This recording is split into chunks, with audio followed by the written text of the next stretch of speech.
Sir sir পুলিশে phone দিয়েন না স্যার, আমি সত্যি বলতেছি আমার ব্যাংকে টাকা আছে। তোর মতো ফকিরের কাছে থাকবে ব্যাংক অ্যাকাউন্ট? তোর ড্রেসের দিকে একবার তাকিয়ে দেখছো স্মাইল আসছে না জামা?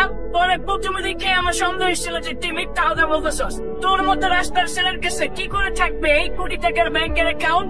এই ব্যাংকে শুধু বড় লোকদের অ্যাকাউন্ট থাকে। ব্যাংকের ম্যানেজার কিছুতেই প্রিমিসের কথা শুনছেন না এবং সে সিদ্ধান্ত নিয়েছে প্রিমিসকে পুলিশের কাছে ধরিয়ে দিবে, কারণ ফিঙ্গারপ্রিন্ট মেশিনে প্রিমিসের আঙ্গুল ম্যাচ করেনি। এরপর ব্যাংকের ম্যানেজার যখনই পুলিশকে ফোন দিয়ে যাবে ঠিক তখনই প্রিমিস বলে, আরে আরে স্যার আপনি কি করতেছেন? পুলিশে কেন ফোন দিচ্ছেন?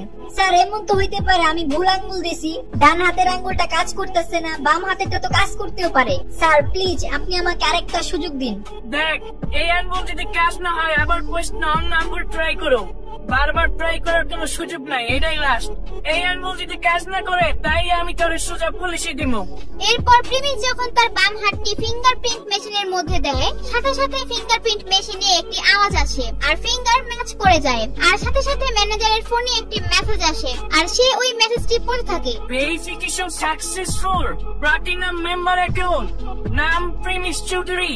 প্রিমিসের অ্যাকাউন্ট দেখে কাস্টমার ম্যানেজার একেবারে শক খেয়ে যায় আর ফিঙ্গারপ্রিন্ট অ্যাপ্রুভ হয় প্রিমিসের মুখে হাসি চলে আসে এবং ম্যানেজারের দিকে রাগের নজরে তাকায় আর মনে করে থাকে একটু আগে তাকে কত কথা শোনালো, তাকে কত অপমান করলো। তারপর ম্যানেজার প্রিমিসকে বলে, প্রিমিস চৌধুরী স্যার, আমার ভুল হয়েছে, আমাকে মাফ করবেন, আমি বুঝতে পারি নাই। স্যার আমি এই ব্রাঞ্চে নতুন আসছি, আমি আপনাকে চিনতে পারি নাই, স্যার আমাকে মাফ করবেন। আচ্ছা ঠিক আছে ঠিক আছে, তো আপনি এখন বলেন আমার অ্যাকাউন্টে কত টাকা আছে? এরপর কাস্টমার ম্যানেজার কম্পিউটারের মধ্যে দেখতে থাকে তার এই অ্যাকাউন্টে কি কি আছে। স্যার আপনার অ্যাকাউন্টে তো 500 কোটি টাকা আছে। শুধু তাই না স্যার, এই অ্যাকাউন্টের মধ্যে একটা ফেরারি কার আছে, 2 কেজি ওজনের 100টা গোল্ড বারও আছে। এগুলো শুনে প্রিমিস ভাবতে থাকে সে এই টাকা দিয়ে কি কি করবে। আর ব্যাংকের কাস্টমার ম্যানেজার তো একেবারে অবাক হয়ে যায়। মাত্র 20 থেকে 22 বছরের একটা ছেলের কাছে এত টাকা, এত সম্পত্তি। প্রিমিসের কাছে যেই টাকা ছিল সেই টাকার 10%ও এই ব্যাংকের কারো কাছে ছিল না। এরপর প্রিমিস মাথার পিছে 2 হাত দিয়ে বলে, আচ্ছা ঠিক আছে, তাহলে আপনি আমাকে একটা কার্ডের ব্যবস্থা করে দেন। জি স্যার, জি স্যার, আমি এক্ষুনি আপনার জন্য একটা কার্ড নিয়ে আসতেছি। স্যার আপনি শুধু আমাকে 10 মিনিট সময় দেন, শুধুমাত্র 10 মিনিট। কিছুক্ষণ পর কাস্টমার ম্যানেজার একটা প্রিমিয়াম ভিসা কার্ড নিয়ে আসে আর সে ওই কার্ডটি প্রিমিসের কাছে দিয়ে বলে, স্যার এই কার্ডটি আমাদের ব্যাংকের সবচেয়ে রেয়ার একটা কার্ড। এই কার্ড দিয়ে আপনি আনলিমিটেড লেনদেন করতে পারবেন। এরপর প্রিমিস ওইখান থেকে কার্ডটি নিয়ে চলে যেতে থাকে আর এইদিকে ম্যানেজার ইয়াসমিন মাথায় হাত দিয়ে বসে থাকে। সে বুঝতেই পারছে না যে কি হচ্ছে ভিআইপি রুমে। সে ভাবতে থাকে প্রিমিস মনে হয় পাগল, না হয় কোনো ক্রিমিনাল, আর না হলে সে ডাকাত। প্রিমিস মনে হয় কাস্টমার ম্যানেজারকে বন্দী করে রেখেছে। এগুলো ভাবতে ভাবতে সে প্রিমিসের জন্য অপেক্ষা করে থাকে ব্যাংকের গেটের সামনে। কিছুক্ষণ পর যখন প্রিমিস ব্যাংক থেকে বের হয়ে যাচ্ছিল ঠিক তখনই ম্যানেজার ইয়াসমিন বলে, এই থামো, তোমার এত সাহস কিভাবে হয় আমাদের ভিআইপি রুমে না বলে ঢোকার? আমি তো আপনাকে আগেই বলছিলাম আমি এখানে টাকা তুলতে আসছি, আর কিছু না। এরপর ইয়াসমিন দেখে প্রিমিসের হাতে একটি প্রিমিয়াম ভিসা কার্ড। এটা দেখে ইয়াসমিন ভাবতে থাকে যে প্রিমিস আবার এই কার্ড ভিতর থেকে চুরি করে নিয়ে আসলো না তো।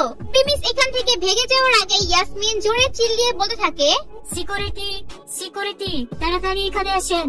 এটা শোনার পর 2 জন সিকিউরিটি গার্ড আসে ওখানে আর ইয়াসমিন বলে, ও চুরি করে ব্যাংক থেকে ভাগতেছে, ওরে ধরেন।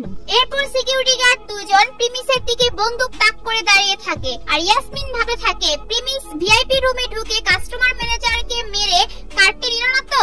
আর এটা ভাবার সাথে সাথে ইয়াসমিন পুলিশকে ফোন দেয় আর বলে, স্যার স্যার, আমাদের ব্যাংকে চোর ঢুকছে, চোর আমাদের ব্যাংকে ঢুকে আমাদের কাস্টমার ম্যানেজারকে মেরে ফেলছে। এরপর ওইখানে প্রিমিসের হাত বেঁধে মাটিতে বসিয়ে তার মাথার উপর বন্দুক তাক করে ধরে রাখা হয়। আশেপাশে ব্যাংকের মানুষ ওইখানে ভিড় জমায়। ব্যাংকের কাস্টমার ম্যানেজার সিসি ক্যামেরায় ভিড় দেখে তার রুম থেকে বের হয়ে আসে আর জিজ্ঞেস করে, এই এখানে কি হইতেছে, এত ভিড় কেন? স্যার আপনি বাইচা আছেন? আরে আমি এত তাড়াতাড়ি মরতে যাবো কেন? আর তুমি এখানে কি তামসা শুরু করছো? কি হয়েছে এখানে? এরপর কাস্টমার ম্যানেজার একটু সামনে যেয়ে দেখে প্রিমিসকে বন্দী করে রাখা হয়েছে। আরে কে করছে এই কাজ? প্রিমিস চৌধুরী স্যারকে বন্দী করছে কে? Chowdhury sir, we are very sorry. ওনারা হয়তো বুঝতে পারে নাই, ওদের পক্ষ থেকে মাপ চাচ্ছি। আপনি জানতে চাইছিলেন না কে এই কাজ করছে? এই যে এই মেয়ে কাজ করছে। শুধু তাই না, উনি আমাকে বলছে আমি নাকি কাজ চুরি করছি।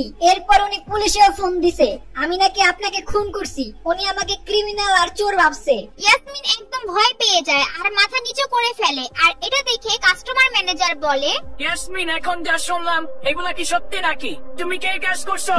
স্যার আমি আসলে বুঝতে পারি নাই, এখানে আসলে একটা বড় মিসআন্ডারস্ট্যান্ডিং হয়েছে। উনি জোর করে আপনার রুমে ঢুকে পড়ে, তাই আমি ভাবছি হয়তো উনি আপনাকে জোর করে কাট বানাইছে, পরে আপনাকে মেরে ফেলছে। কাস্টমার ম্যানেজার এটা শোনার পর ভাবতে থাকে সে নিজেই তো প্রিমিসকে চিনতে ভুল করেছে, ইয়াসমিনই বা কিভাবে তাকে চিনবে। তারপর ম্যানেজার ইয়াসমিনকে নিয়ে এক কোণায় যায় আর বলে, তুমি জানো ইনি কে? ইনি হচ্ছে চৌধুরী পরিবার ছেলে। তুমি তো জানোই চৌধুরী ইন্ডাস্ট্রির কত লেনদেন হয় আমাদের এই ব্যাংকে। ওনাদের যে সম্পত্তি আছে চাইলে আমাদের সমস্ত ব্যাংকের শাখা কিনে নিতে পারে।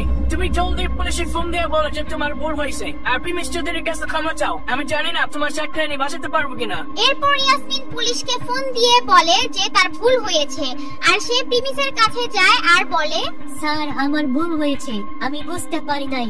স্যার আপনি তো জানেন এটা কত বড় একটা ব্যাংক, এখানে সিকিউরিটির একটা ব্যাপার আছে। আমি একটু বেশি আন্দাজ করে ফেলছিলাম। সরি স্যার, আমাকে মাফ করবেন। আচ্ছা ঠিক আছে, ইটস ওকে।